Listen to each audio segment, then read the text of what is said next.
Daniel, let's get right into it. You and I had a lively debate on Twitter about Canada's under-17 team not advancing, and I also talked a little bit about the under-20s, but let's focus on the 17s first, then maybe we can touch upon the under-20s. I was disappointed, quite honestly, that the 17s didn't get through there, and I know the points you made about Fleming and him getting to the last two World Cups, and that's great, but my concern is, as some others have expressed to me, is that these kids need to get ready for the next, jump, which would be the 20s, and then the 20s have to get ready to progress to the men's. And neither one have had success. That's why I feel it's time for a change. And you disagreed. Why?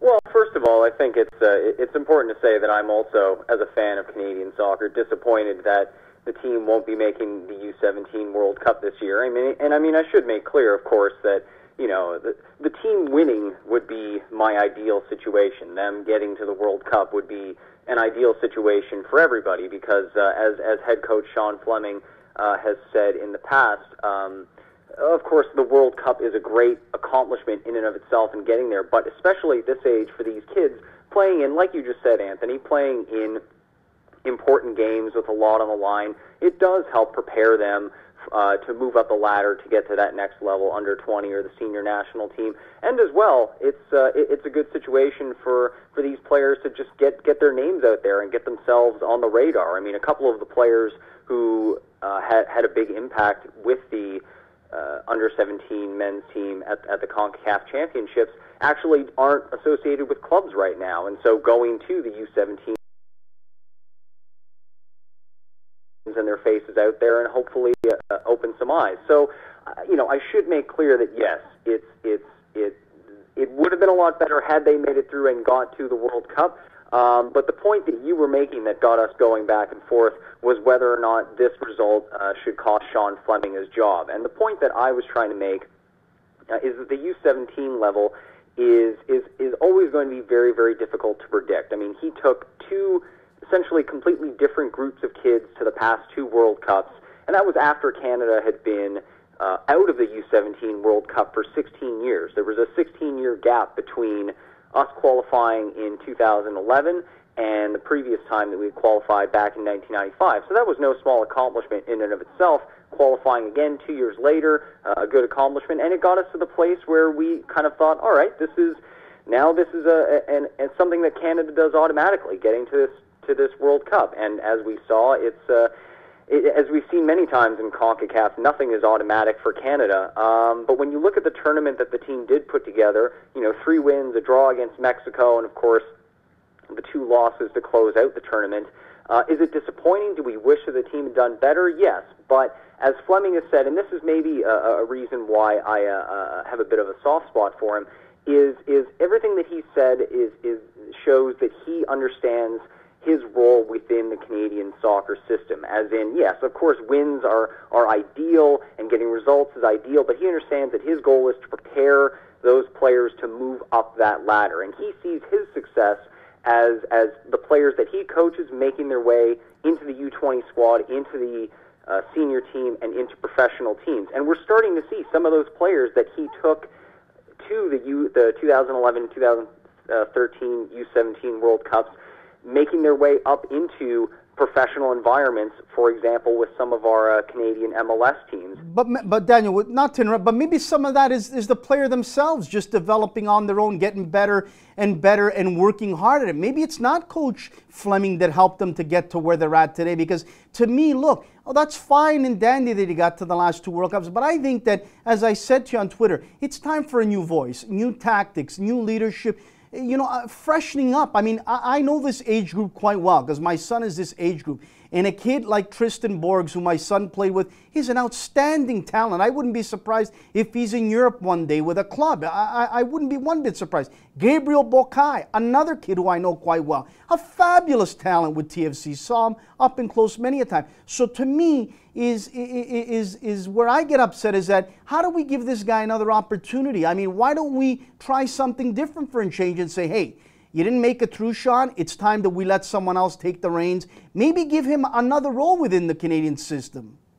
Well, the idea that there could be a role that he could play within the system elsewhere, that's that's perfectly reasonable to look at, and maybe there is. But the idea, I think we're too entrenched with this idea from the professional level, where you look at professional teams, and I don't know, I'm just going to use Sunderland as an example. They had a bad result. It looks like they're about to be relegated. So what's the answer? Well, fire the coach. Everything will magically change if you fire the coach.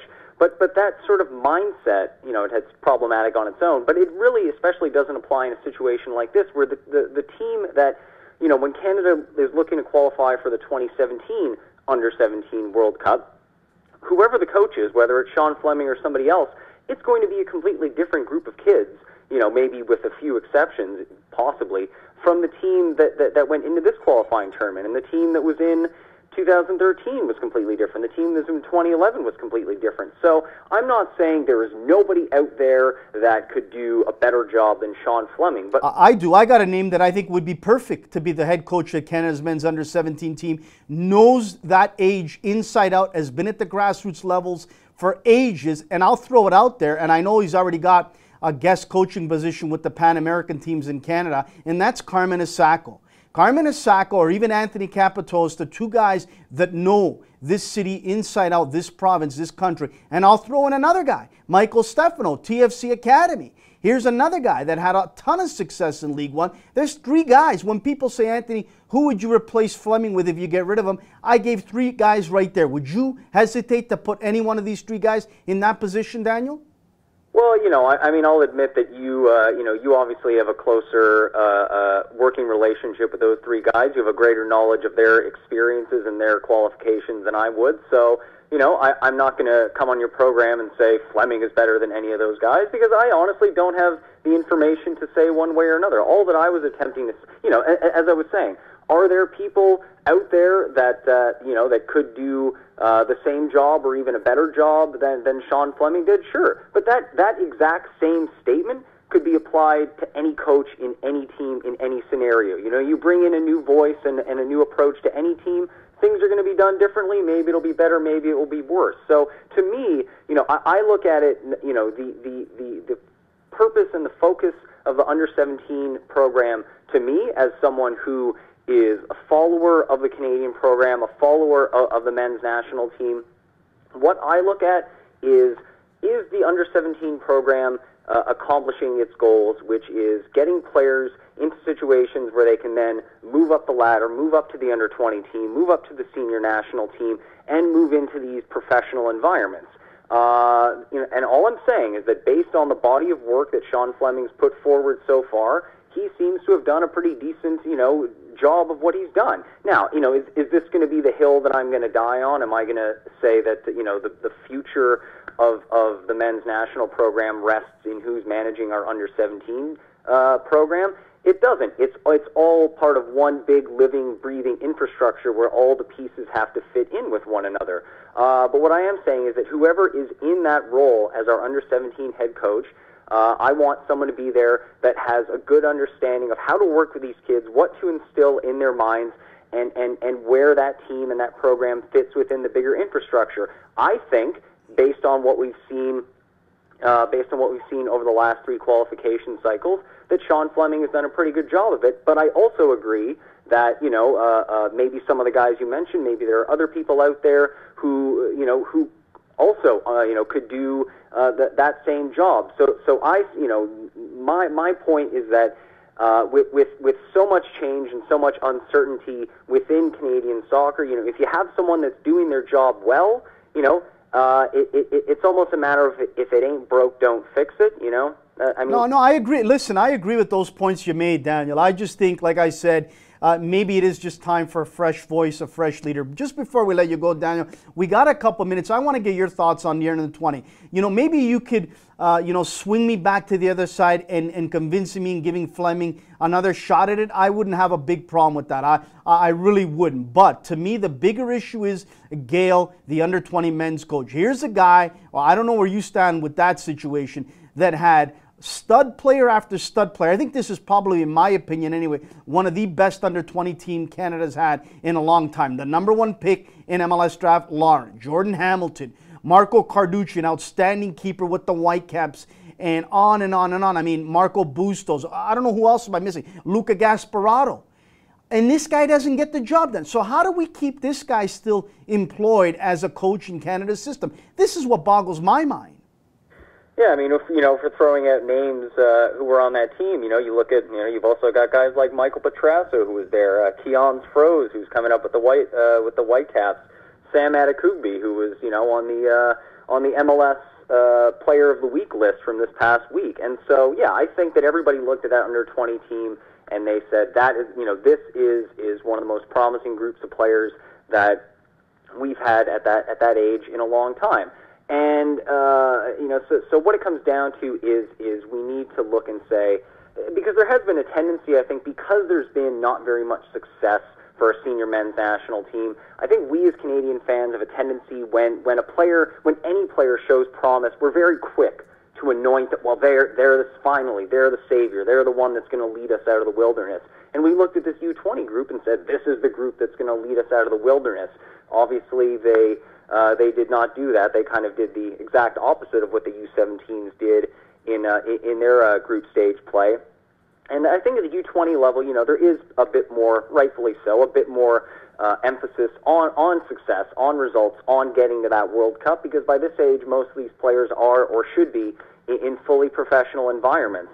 I'm not going to sit here and give as impassioned a defense of Rob Gale as I did of Sean Fleming, because it's a different situation and different results that the teams did get. But again, you have to remember that the next cycle, we're going to have a new crop of players by and large that are on that team, and whether it makes the most sense to give Gale another shot or to give a different coach to come in there with new, fresh ideas and a fresh approach, I mean, that remains to be seen from the CSA's perspective. But again, disappointing, I think, is definitely a way to describe the outcome of that U20 qualifying tournament. But for me, as a follower of the Canadian team, if those players, some of those players that you and I just mentioned, if even a few of them can go on to achieve the results and have the careers and have the impact that we're thinking that they might, then at the end of the day, I think we can still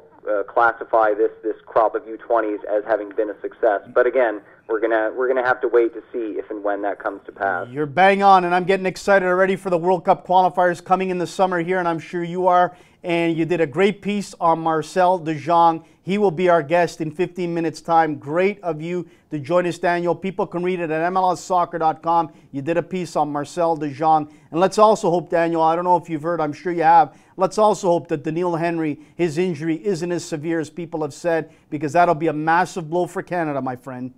Yeah, definitely bad news to hear that coming out. I know that there are a lot of people throughout Canada, and especially in Toronto, that are rooting for the kid. So let's hope he can get back to fitness as soon as possible.